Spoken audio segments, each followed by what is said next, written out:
किशनगंज से सटे बंगाल के रामपुर से एसआईएस के कैश वैन से 2 करोड़ 3 लाख रुपए के लूट मामले का टाउन थाना पुलिस ने सफल उद्भेदन कर लिया है। बता दें कि एसपी डॉक्टर इनामुल हक मेंगनू के नेतृत्व में गठित छापेमारी टीम ने यह सफलता हासिल की है। एसपी डॉक्टर इनामुल हक स्वयं छापेमारी दल का नेतृत्व कर रहे थे। दरअसल यह कोई लूट की घटना नहीं थी, बल्कि एसआईएस के कर्मियों द्वारा ही रुपए को गायब करने की साजिश रची गई थी।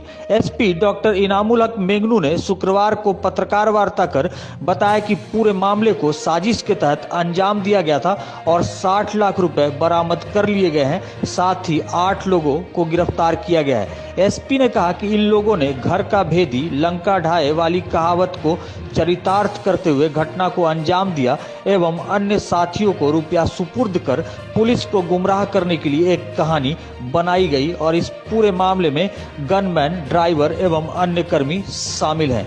एसपी ने कहा कि घटना के बाद 0 एफआईआर दर्ज कर मामले की जांच की गई और हिरासत में लिए गए ड्राइवर जमील से जब पूछताछ की गई तो उसने पूरे मामले का खुलासा कर दिया कि 15 दिन पूर्व ग्वालपोखर थाना क्षेत्र के रहने वाले शुक्रुद्दीन के घर पर यह पूरी साजिश रची गई थी। वहीं इस मामले में 4 अन्य आरोपियों के जल्द गिरफ्तारी की बात कही गई है।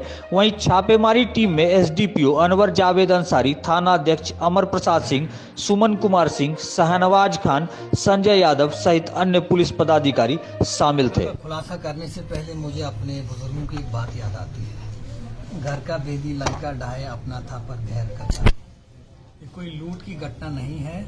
एसआईएस कर्मचारियों के द्वारा एक योजनाबद्ध तरीके से उन्होंने एक षड्यंत्र रचा कि बंगाल के इनके कुछ कर्मचारी हैं, हमारे सीमावर्ती जिले इस्लामपुर के ग्वालपोखर थाने के हैं।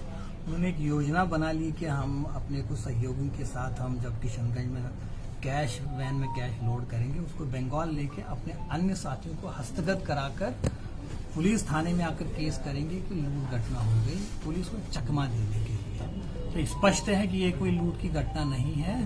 एसआईएस के विश्वसनीय जो कर्मचारी हैं, जो कैश वैन के सुपरवाइजर, ड्राइवर, गार्ड हैं, उन्होंने ही पिछले 15 दिन से ये षड्यंत्र रच रहे थे। तो 13 तारीख मॉर्निंग को उन्होंने ग्वालपोखर थाने से प्रस्थान कर कैश वैन जब यहाँ लोड हुई, एक आध एटीएम में यहाँ टाउन में ही जब कुछ आधा कैश डिलीवर कर दिया, उसके बाद चोरी छुपे बंगाल इस्लामपुर जिले के चकुलिया थाने में करीबन किशनगंज जिले से 2-2.5 किलोमीटर की दूरी पे अपने अन्य साथियों को जो शेष कैश था वो हस्तगत करा दिया। इस संबंध में फिर आके हमारे थाने में वो केस रजिस्टर करने आ गए कि हमारे साथ एक लूट की घटना हो गई।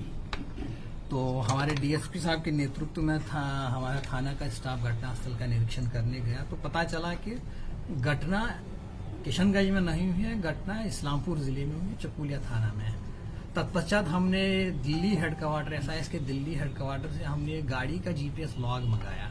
उसमें ये क्लियर हुआ कि जिस टाइम गाड़ी का वो घटना का लूट बता रहे, जो तथाकथित लूट, जो लूट है नहीं, उस टाइम उसकी लोकेशन बंगाल में थी। तो हमने बंगाल के चकुलिया थाना, इस्लामपुर चकुलिया थानों को इस संबंध में खबर कर ली कि क्योंकि आपके एरिया में हुआ है तो इसमें अनुसंधान आप केस रजिस्टर करें, लेकिन वो नहीं हो पाया। तो फिर क्योंकि सुप्रीम कोर्ट के स्पष्ट आदेश हैं कि अगर आपके क्षेत्र में घटना नहीं भी हो तब ये एफआईआर कर सकते हैं। हमने क्योंकि इसमें ह्यूज पब्लिक मनी इन्वॉल्व था, भारी मात्रा में जो सरकारी पैसा इन्वॉल्व था, तो हमने एक 0 एफआईआर कर दिया।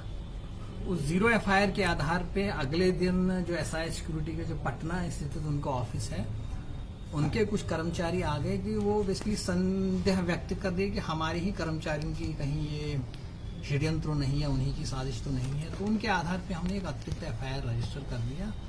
तो फिर जो उनके कर्मचारी, ये ड्राइवर एक जमील हैं, ये भी शाहपुर ग्वालपोखर थाना के हैं। पूछताछ के क्रम में उन्होंने सब बता दिया कि हमने कैसे प्लान किया, फिर हम कैसे आ गए। 13 तारीख की पहली कॉल उसने अपने साथियों को की है कि आप ग्वालपोखर से आ जाइए, किशनगंज में मैं राशि कितना क्या है वो एफआईआर में उन्होंने बता दिया है। वो वेरीफाइबल है कि बैंक से कितना निकला, किस एटीएम में कितना दिया और बचा कितना था वैन में, ये तो एक इन्वेस्टिगेशन का पार्ट है। उन्होंने एफआईआर में लिखा है कि 2 करोड़ के आसपास, लेकिन हमारी सर्च के अभी तक 60 लाख रुपया हमने रिकवर किया। किस वीडियो के बारे में बता रहे हैं, किस चीज के बारे में, लेकिन मैं बताना चाहता हूं कि हम तथ्य के आधार पे जो अभी तक हमने इस इन्वेस्टिगेशन में पता चला, ये कोई लूट की घटना नहीं है, न ये हमारे जिले में हुआ है। मेरा अनुरोध भी रहेगा, अपेक्षा भी रहेगी मीडिया बंधुओं से, सम्मानित नागरिकों से, आम जन से कि बिना तथ्य के, बिना फैक्ट के गलत अफवाह ना फैलाएं। एक सम्मानित रिस्पॉन्सिबल नागरिक के लिए ये शोभा नहीं दे। इसमें तो कुल गिरफ्तार हो गए हैं 8 और 5 उसमें हैं एसआईएस के कर्मचारी, जिसमें ड्राइवर है, 2 गार्ड हैं, उनके एक सुपरवाइजर हैं। उन ड्राइवर जमील हैं जो मेन जिन्होंने षड्यंत्र किया था, जो ड्राइवर चलाता था, उनकी गाड़ी की लोकेशन देता था और जिसकी पोजीशन से एक सिम मिला, जिसके आधार पे हमें पता चला कि कहाँ क्या और भी लोगों की संलिप्तता है क्या? हम आएंगे। उसके बाद हमने एक और अपराधी है यहाँ के, शुक्रुद्दीन है, कालू गाँव है एक इधर ग्वालपोखर थाने में, वहाँ बैठक हुई थी जहाँ से षड्यंत्र रचा गया था। वहाँ जब उनको अरेस्ट करके उनके घर पे सर्च करके वहाँ कुछ मिला नहीं, लेकिन उन्होंने हमें फिर 2-3 जगह रेड करवा दिया कि जहाँ उन्होंने बोला है कि पैसा रिकवर। उसमें दक्षिण छिप्पी गांव है, अगेन गोलपोखर थाने का, वहाँ कुर्बान अली हैं, उनके पोसेशन से 15 लाख रुपया मिला, उनके घर से मिला और एक बाइक मिली है। सरफराज हैं, कालू गांव है गोलपोखर थाने का, वहाँ हम 32 लाख रुपये रिकवर हो गए, लेकिन उसकी गिरफ्तारी नहीं हो पाई।